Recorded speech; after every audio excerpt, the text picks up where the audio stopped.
1998 में एक शख्स का हाथ एक हादसे में कट गया, लेकिन डॉक्टरों ने उसे एक मुर्दा शख्स का हाथ लगाकर तारीख रकम कर दी।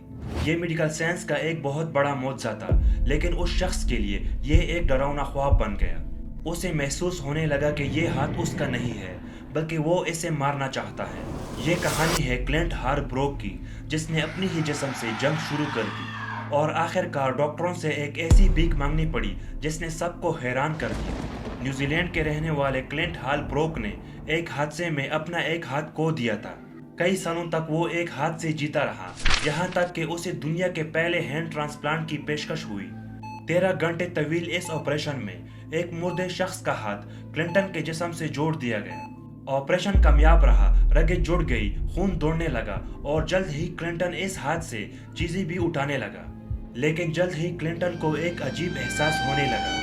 वो कहता था कि जब मैं इस हाथ को देखता हूँ तो मुझे ऐसा लगता है जैसे किसी मुर्दे का हाथ जबरदस्ती मेरे जिस्म के साथ चिपका दिया गया है।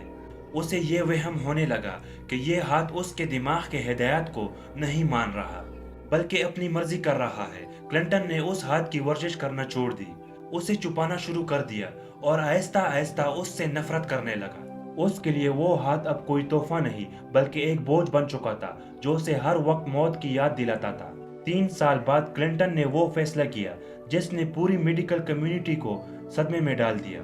उसने डॉक्टरों से मुतालबा किया कि उसका ये हाथ दोबारा काट दिया जाए। डॉक्टरों ने बहुत समझाया, नफ्सियाती इलाज की कोशिश की, लेकिन क्लिंटन का कहना था, मैं एक हाथ के साथ ज्यादा खुश था बनिस्बत इसके कि मैं किसी और का हाथ अपने साथ लेकर घूमूं। आखिरकार डॉक्टरों को उसकी बात माननी पड़ी और वो हाथ दोबारा अलग कर दिया गया।